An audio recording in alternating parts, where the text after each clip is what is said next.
service of CNC Worldwide.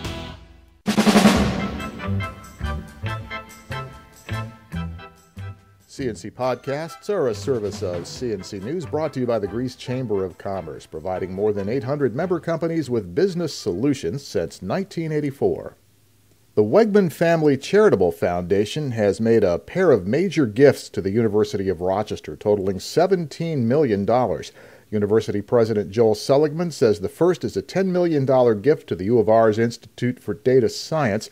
The institute's new building will be named for the Wegman family. The second is a $7 million gift to the Golisano Children's Hospital at UR Health.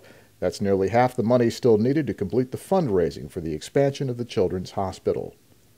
Governor Andrew Cuomo and the top state legislators used a baseball metaphor to describe New York's fourth-in-a-row on-time budget. They're calling it the Grand Slam.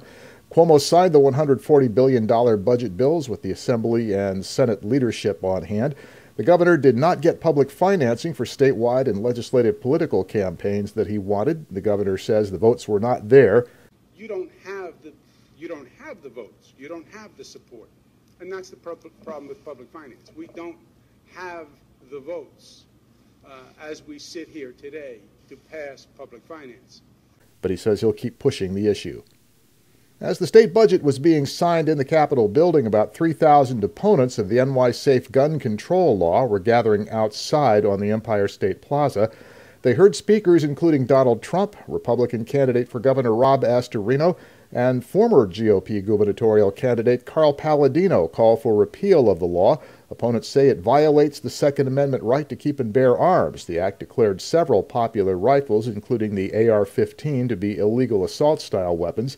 It bans large-capacity magazines, and it requires background checks for ammunition purchases. Statewide polls show more than half of all New Yorkers approve, but the act is supremely unpopular upstate and among hunters and sport shooters. The newly approved New York budget includes $340 million in funding for universal pre-kindergarten education in the coming school year, but that doesn't mean every school district will offer pre-K. There are a couple of issues at play here. First, $300 million of that money goes directly to New York City. The $40 million that's left has to cover all the rest of the state. Second, there's no mandate that school districts offer pre-K. It's local option. And third, funding has been allocated in the budget to school districts that already have pre-K, but the state education department is still working out the process for districts that want to apply. Jody Siegel, the executive director of the Monroe County School Boards Association, says they were still trying to figure it out last week. I was at the state education department a week ago, and they were saying they really hoped it wouldn't be allocated as grants because they weren't set up to process grant requests from all over the state. They hoped there would be a formula if districts wanted to apply. 9 of Monroe County's 18 school districts offer pre-K. The New York State Attorney General's office has shut down a Rochester area used car dealer for defrauding its customers. Attorney General Eric Schneiderman says Frontier Auto House misled customers by selling them cars without clear titles. Auto House accepted cars for trade-in that still had loan balances against them, and they sold those cars to new owners without paying off the liens. The original owners were still stuck with the loan payments on the cars they no longer had, and the new owners couldn't register the cars. The AG's office sued Frontier Auto House and owner Sean Minahan. They closed the business down. Minahan's been fined $50,000, and he has to pay $289,000 in restitution. He's also barred from ever operating another car dealership in New York. Billionaire Donald Trump said on a Buffalo radio station he has been approached by a group of investors looking to buy the Buffalo Bills following the death of Ralph Wilson and keeping the team in Buffalo. Trump told WBEN he's looking into it. He says it'd be a catastrophe for Buffalo to lose its football team. Buffalo Bills Hall of Fame quarterback Jim Kelly will start radiation and chemotherapy treatment for his oral cancer next week at Lenox Hill Hospital in New York. The Bills released a statement from Kelly's doctors saying the cancer will be treated with a single dose of chemotherapy and daily doses of radiation.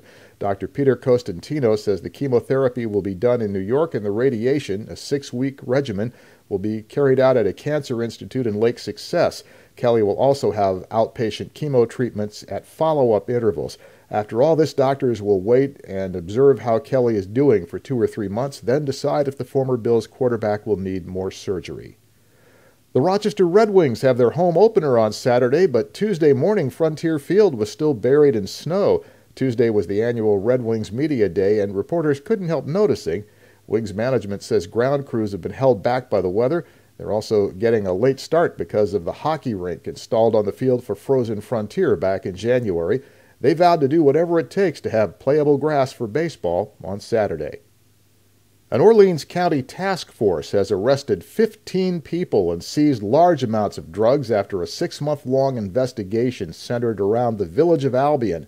The Orleans County Sheriff's Office says 7 search warrants were served on Tuesday in a series of coordinated raids. These involved local and county officers plus the U.S. Immigration and Customs Enforcement Service. Most of those arrested lived in Albion or the town of Carlton. All are facing a range of drug-related charges, and the Sheriff's Office says more arrests are expected.